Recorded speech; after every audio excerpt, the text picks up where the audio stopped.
Episode की शुरुआत होती है दो जरूरी किरदारों से, प्रिंसिपल डॉट और गिडियन। सीन शिफ्ट होता है कई साल पहले। डॉट उस टाइम यंग था और सामने खड़ा गिडियन बारटेंडिंग कर रहा था।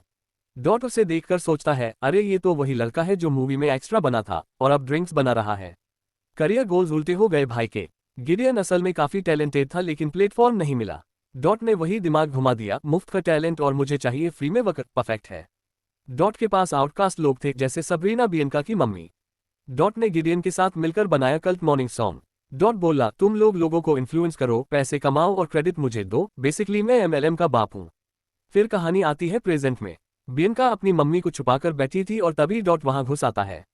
डॉट बोला, बहुत हुआ छुपन छुपाए, अब माँ बेटी दोनों मेरे लिए काम करेंगे। बियंका, एक्सक्यूज मी, हम नौकरी ढूंढ रहे थे क्या?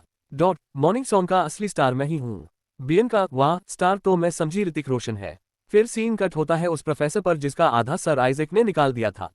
पुलिस आए और बोली, गाला इवेंट कैंसिल करो। डॉट बोला, नहीं नहीं, लोग साल भर ड्रेस प्रेस करके बैठे हैं, कैसे कैंसिल करूं?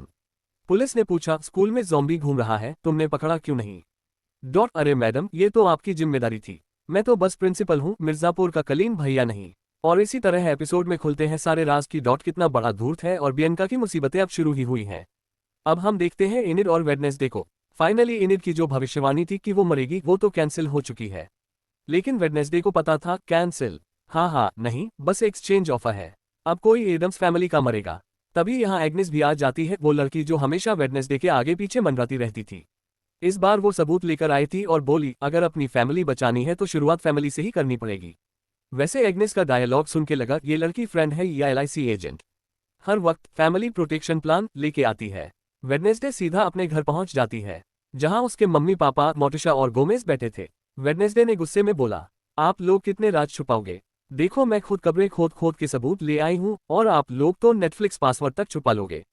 उसने पूछा, आइजैक का आप लोगों से क्या रिश्ता था? गोमेज मान ही जाता है और बोलता है, हाँ, आइजैक मेरा बेस्ट फ्रेंड था, रूममेट था, लेकिन बाद में उसका दिमाग खराब हो गया और सब गड़बड़ हो गया। यहाँ एक ट्विस्ट, और गोमेज को तो ये तक नहीं पता था कि पैक्सली का ज़ॉम्बी दोस्त स्लरी ही आइजैक था। मतलब घर में सबको चीजें पता चल रही हैं, बस पापा को ही नहीं। पुअर गोमेज हमेशा अंधेरे में। इसके बाद सीन शिफ्ट होता है वेडनेसडे और मोटिशा की बातचीत पर। वेडनेसडे माँ को पकड़कर कहती है, ये बुक्स में तुम क्या क्या कचरा लिख रही हो? मोटिशा पहले तो चुप रहती है, फिर बताती है, मुझे बचपन से लिखना पसंद था लेकिन मेरी माँ ने सपोर्ट नहीं किया। हंसती थी तो मैंने ये छुपाकर लिखना शुरू किया, यहाँ तक कि गोमेज को भी नहीं पता। वेडनेसडे, वाह, तो बेसिकली एडम्स फैमिली का गोल्डन रूल है, कोई सच बाहर मत निकालो, सीक्रेट ही हमारा फैमिली बिजनेस है। फिर मोटिशा को वेडनेसडे सीधा बोल देती है, भविष्यवाणी बदल चुकी है, इस बार इनिड नहीं मरेगी, एडम्स फैमिली से कोई मरेगा। और ऑनेस्टली मुझे लगता है पैक्सली ही सबसे ज्यादा यूजलेस है, वो मरेगा तो किसी को फर्क भी नहीं पड़ेगा। कसम से इस लाइन पे पैक्सली बैकग्राउंड में रो रहा होगा, मम्मी मैं तो एक्स्ट्रा ही हूँ। फिर सीन शिफ्ट होता है इनिड पर। वो ब्रूनो के साथ खड़ी है। ब्रूनो उसे समझाने की कोशिश करता है, देखो गलती हो गई, पहले किसी और लड़की के साथ था, अब तुमसे प्यार है, पुरानी छोड़ दूंगा, तुम्हें नहीं छोड़ूंगा। इनिड, सॉरी भाई, दूसरा मौका नहीं मिलेगा, मेरे पास ऑलरेडी बॉडी स्विच और डेथ प्रोफेसी की टेंशन है। ब्रूनो, तो भी मैं तुम्हारे दिल में जगह बना लूंगा किसी भी तरीके से। ये लाइन सुन के लग रहा था भाई दिल में जगह बना रहा है या जोमेटो की डिलीवरी स्लॉट बुक कर रहा है। इसके बाद इनिड जाती है इसाडोरा के पास। इसाडोरा चिल्लाती है, कल रात केज से बाहर क्यों निकली थी? इनिड तो गिल्ट मोड ऑन करके बोलती है, सॉरी माम, मन नहीं लग रहा था। इसाडोरा, बेटा, मन लगने से नहीं होता, फुल मून आने वाली है, मतलब यहाँ भी अटेंडेंस कंपलसरी है, चाहे अपोकलिप्स ही क्यों ना हो। तो गाइज, एपिसोड का ये पार्ट कैसा लगा कमेंट में बताना, वरना अगली फुल मून नाइट पे इसाडोरा आपको भी केज में डाल देगी। इनिड डर से कांपते हुए कहती है, अगर मैं वेयरवुल्फ बन गई तो आखिर कितनी देर तक उस रूप में रहूंगी? इसाडोरा कुछ पल चुप रहती है और फिर गंभीर आवाज में कहती है, अगर कोई अपने वुल्फ फॉर्म में फंस गया तो शायद कभी वापस इंसान नहीं बन सकता। और सबसे बड़ा खतरा यह है कि अल्फा को कोई भी पैक जिंदा नहीं रहने देता। अल्फा बहुत ताकतवर होता है, इतना कि पूरा पैक उसके खिलाफ हो जाता है। इसाडोरा उसे शांत करती है, लेकिन घबराओ मत, लुपिन केज के अंदर रहो, कोशिश करो कि ट्रांसफॉर्म मत होना, हम सब तुम्हारे साथ हैं। फिर सीन शिफ्ट होता है आइजैक, उसकी बहन फ्रेंच वॉश और टाइलर पर। टाइलर समझ जाता है कि हालात बिगड़ रहे हैं, लोग जान चुके हैं कि आइजैक और उसकी मां शहर में हैं। वो कहता है, हमें यहाँ से निकल जाना चाहिए वरना कोई हमें पकड़ लेगा। मशीन को तो हम खराब कर ही चुके हैं। लेकिन आइजैक गुस्से में बोल पड़ता है, नहीं, मैं अपनी बहन को बचाकर ही जाऊंगा। अचानक फ्रेंच वॉश जोर जोर से खांसने लगती है, उसके मुंह से खून निकलता है। सब उसे तुरंत बाहर दवाइयों के लिए ले जाते हैं। इस बीच वेडनेसडे टाइलर के घर पहुंच चुकी होती है। वह सुराग ढूंढ रही होती है। वहीं वीम्स आती है और बताती है, फ्रेंच वॉश को कभी आउटकास्ट बनना ही नहीं था। वो तो हमेशा नॉर्मल रहना चाहती थी, लेकिन उसकी जिंदगी पूरी तरह बदल गई। वेडनेसडे को वीम्स की बातों से फर्क नहीं पड़ता। उसने थिन को इधर उधर तलाशने भेज रखा था। थिन को एक खून से भरा रुमाल और खाली दवाई की शीशी मिलती है। वेडनेसडे समझ जाती है कि फ्रेंच वॉश ज्यादा समय तक जिंदा नहीं रह पाएगी और आइजक उसे बचाने के लिए कुछ भी कर सकता है। वो तुरंत पक्सली के पास जाती है और पूछती है, तुमने आइजक को आखिरी बार कहाँ देखा? पक्सली को ज्यादा याद नहीं होता, लेकिन तभी बटरफ्लाइज का जिक्र आता है। यूजिन बताता है, जब आइजक लावा था तो इन्हीं बटरफ्लाइज से जुड़ा था। ये अपने होस्ट को कभी भी ढूंढ सकते हैं, गूगल मैप से भी तेज। और अब ये तितलियां सीधे आइजक तक पहुंचा सकती थी। वेडनेसडे उन्हें छोड़ देती है ताकि आइजक के बारे में और सुराग जुटा सके। इसके बाद सीन शिफ्ट होता है बियांका पर। एजेक्स उससे मिलने आता है और सीधा पूछ बैठता है, तुम्हारी मॉम आखिर है कहाँ? बियांका हल्का सा झिझकते हुए कहती है, माँ काफी परेशान थी, गिडियन भी उन्हें ढूंढने के लिए निकल पड़ा है। वो जल्दी ही यहाँ आसपास आ जाएगा, इसलिए माँ चली गई। अच्छा होगा कि तुम इन सब चीजों से दूर रहो। आइजक को ये सुनकर शक होता है, बियांका इतनी अजीब बातें क्यों कर रही है। उसे लगने लगता है कि वो कुछ छुपा रही है। ऊपर खड़े प्रिंसिपल को देखकर बियांका भी और असहज हो जाती है और दोहराती है, कृपया जितना हो सके इन बातों से दूर रहो। लेकिन आइजक का शक और गहरा जाता है। अब सीन शिफ्ट होता है वेडनेसडे पर। वो अपने रूम में पहुंचती है और हैरान रह जाती है जब उसे वहां अपनी नानी मिलती है। वेडनेसडे चौंक कर पूछती है, आप यहाँ क्या करने आई हैं? ये तो नामुमकिन है। नानी मुस्कुराकर बोलती है, मुझे तो लग रहा है तुम्हारी तबीयत बहुत खराब हो गई है। शायद तुम बचो भी या नहीं, मुझे तो शक है। वेडनेसडे ठंडी सांस लेकर कहती है, हम दोनों में से कौन जिंदा है और कौन मर चुका, किसी को कोई फर्क नहीं पड़ता। यहाँ क्यों आए हैं आप? नानी खींचकर बोलती है, तुम्हारा प्रिंसिपल मुझे बार बार रिक्वेस्ट कर रहा है डोनेशन देने के लिए, पर जब तक वो मेरे पैरों में गिरकर गिड़गिड़ाएगा नहीं और मेरी तारीफों के पुल नहीं बांधेगा, तब तक मैं एक फूटी कौड़ी भी नहीं दूंगी। वेडनेसडे आंखें तरेर कर सोचती है, मुझे इस डोनेशन ड्रामे से क्या लेना देना। नानी मुस्कुराकर उसके करीब आती है, जाने से पहले एक बात, तुम्हारी माँ को तुमसे कोई मतलब नहीं। बेहतर होगा थोड़ी दूरी बनाओ और मेरे पास आओ। मैं तुम्हें वो सब सिखाऊंगी जो आगे काम आएगा। वैसे भी हमारा मौत का बिजनेस आगे बढ़ाना है और उसे आगे ले जाने के लिए तुम ही सबसे बेहतर हो।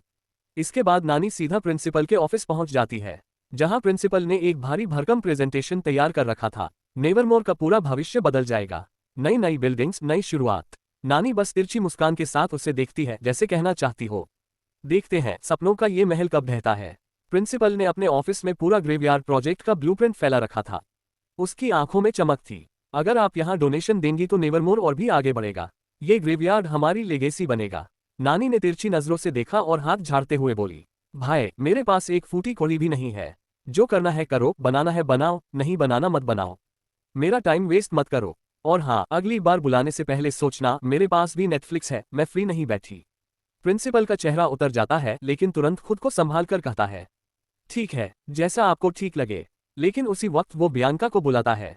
बियांका के पास मॉर्निंग सॉन्ग की पावर्स थी। वो हल्की सी मुस्कान के साथ जादू करती है और देखते ही देखते नानी की आंखें बदल जाती हैं। अभी कुछ देर पहले जो कह रही थी, मैं 1 रुपया नहीं दूंगी, अब वही गुनगुना रही थी। नेवरमोर मेरी जान है, मेरी पूरी दौलत यही ले जाएगा। अब सीन कट होता है टाइलर पर। वो अपनी माँ और मामा को लेकर सीधा हॉस्पिटल पहुंच चुका था, लेकिन वहां खड़ा डॉक्टर उसकी राह का रोड़ा बन जाता है। टाइलर बिना कुछ सोचे डॉक्टर का गेम खत्म कर देता है।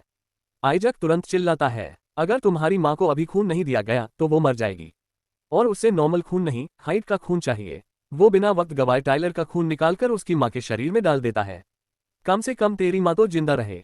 अब सीन शिफ्ट होता है गाला इवेंट पर। बड़ा सा बैकग्राउंड, सजावट, रोशनी, लेकिन माहौल में अजीब सी उदासी। मोटिशा सामने खड़ी सब देख रही थी। उसका मन बहुत खराब था, क्योंकि हमेशा से यही कहा गया था कि तुम्हें सब संभालना है। इसी बीच लेरिसा बीम्स पास आती है और कहती है, तुम हमेशा टॉप पर रहना चाहती थी, देखो आज भी वही हो। सच कहूं तो मैं हमेशा तुमसे जलती रही हूं। मोटिशा ठंडी सांस लेकर पूछती है, इस बार फिर वेडनेसडे ने क्या कर दिया? बीम्स सिर हिलाकर कहती है, नहीं, इस बार गलती वेडनेसडे की नहीं है, तुम्हारी माँ की है। वो तुम्हारे और वेडनेसडे के बीच झगड़े बढ़ा रही है, तुम्हें उससे दूर कर रही है। वैसे तो मैं तुमसे जलती हूँ, लेकिन सच कहूं तुम्हारी माँ मुझे भी बिल्कुल पसंद नहीं। मोटिशा सन रह जाती है। सीन कट होता है इनिट पर। वो लुपिन केज में बैठी थी क्योंकि फुल मून आने वाला था। उसके चेहरे पर डर साफ झलक रहा था। वो वेडनेसडे से फुसफुसाकर कहती है, अगर मैं अल्फा बन गई तो हमेशा के लिए वेयरवुल्फ ही रह जाऊंगी। अगर मैं कहीं भाग गई तो क्या तुम मुझे ढूंढने आओगी? वेडनेसडे ठंडी आवाज में कहती है, चाहे तुम दुनिया के किसी भी कोने में जाओ, मैं तुम्हें ढूंढ निकालूंगी। उसी वक्त एजेक्स वहां आ जाता है।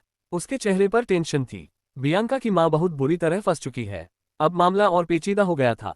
कहीं ना कहीं बियांका की मां गायब थी और ऊपर से गिडियन भी इसी शहर में मंडरा रहा था। वेडनेसडे का दिमाग घूमने लगा, आखिर करना क्या है।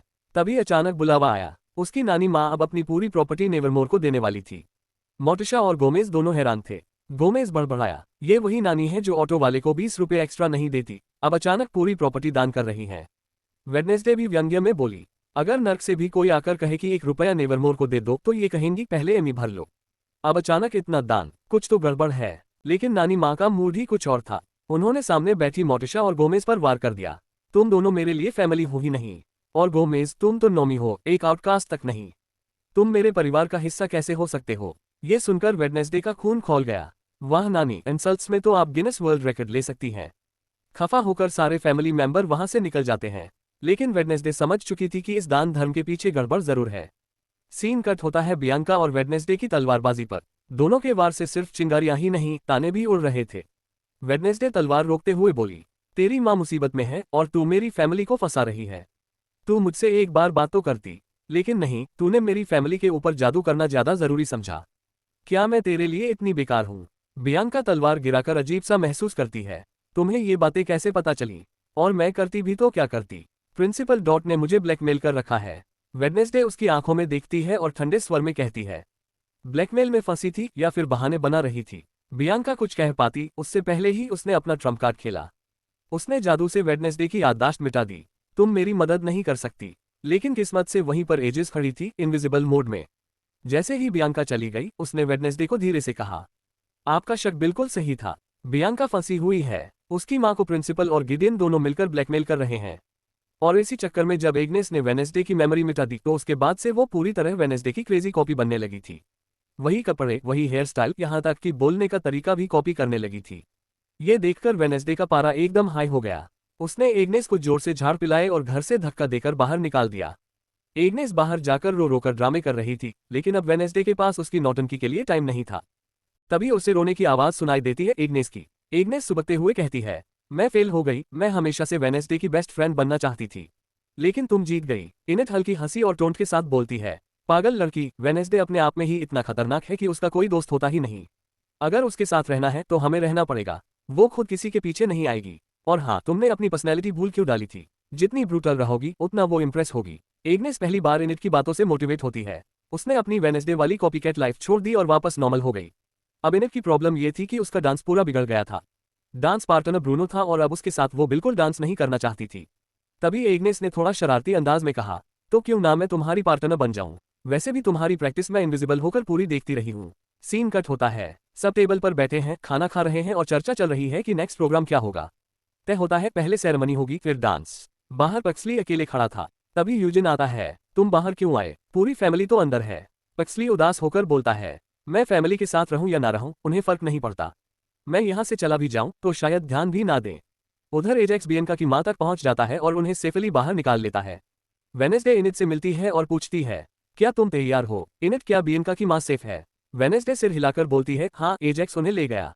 अब तुम प्रोग्राम शुरू करो। अब एग्नेस भी पूरी तरह बदल चुकी थी। अब वो वेडनेसडे जैसी नहीं लग रही थी, बल्कि उसे उल्टा जवाब देने लगी थी। और फिर आता है इस पूरे सीजन का बिगेस्ट शो स्टॉपर डांस। पहले सीजन का आइकॉनिक वेडनेसडे डांस तो सबने देखा ही था, लेकिन इस बार धमाका और भी बड़ा था। स्पॉटलाइट पड़ती है इनेट और एग्नेस पर। दोनों ने ऐसा परफॉर्मेंस दिया कि पूरा हॉल खड़ा होकर तालियां बजाने लगा।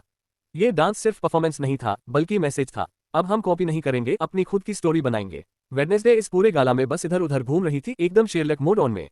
तभी एग्नेस इनविजिबल होकर सीधे प्रिंसिपल डॉट तक पहुंचती है और उसके पास से वो स्टोन खींच लेती है।